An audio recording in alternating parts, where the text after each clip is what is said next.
Assalamu alaikum children. How are you? I hope that you're all fit and fine. Did you enjoy Eid al-Azha? I believe that you didn't forget to take the necessary precautions to keep yourself safe from COVID-19. I pray to Allah that Allah keeps you all safe and healthy. This is your history teacher and here is your video lesson number 1 of week of 6. We will continue with our chapter number 3, which is Political Awakening in British India. Today we will discuss about Lucknow Pact 1916. We will also discuss Quaid-e-Azam as the ambassador of Hindu-Muslim unity. But before that, let's recall what we have studied so far in this chapter. We have studied about formation of Congress, Bengal partition, Shimla deputation and establishment of Muslim League. Here is a small warm-up activity for you. Who gave the idea of a separate organization for Muslims? Who was the first president of Muslim League? Who wrote the constitution of Muslim League? What is Green Book?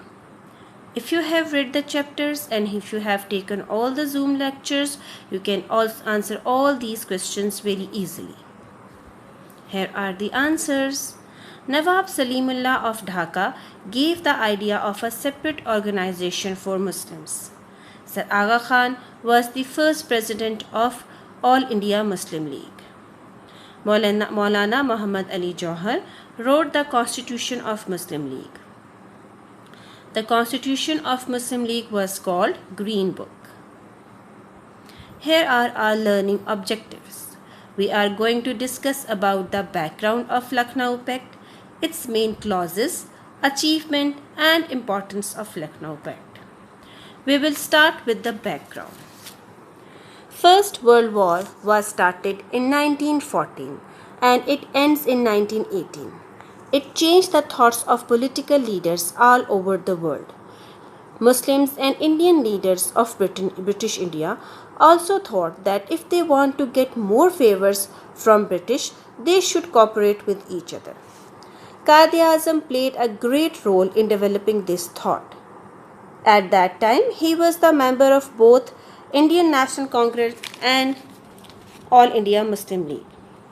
Due to his efforts, meeting of Congress and Muslim League were held at the same time and place in Bombay.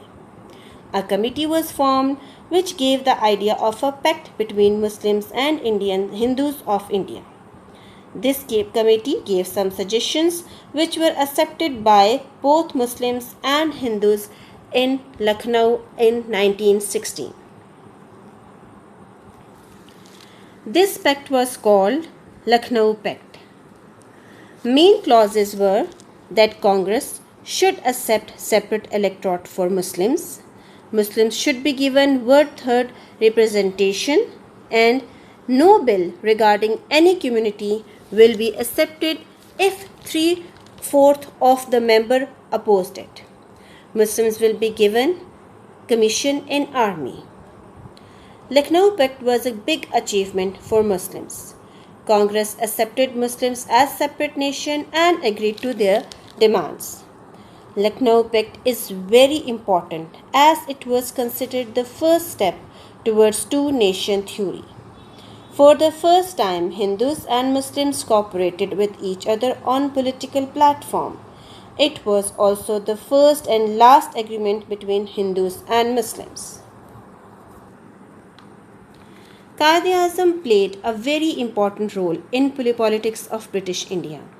At first, he was a strong believer of Hindu-Muslim unity and was called Ambassador of Hindu-Muslim Unity by famous poet and political activist of British India Sarojini Naidu.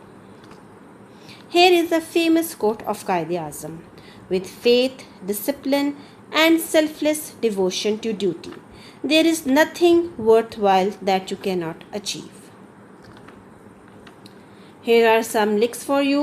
Just click on them and enjoy the videos. They are very informative and it will open a world of of information for you. Your assignment is to do question 6, part 2 and 3 in your copies. Thank you very much, children, for listening to me. Stay safe, stay home. Allah Hafiz.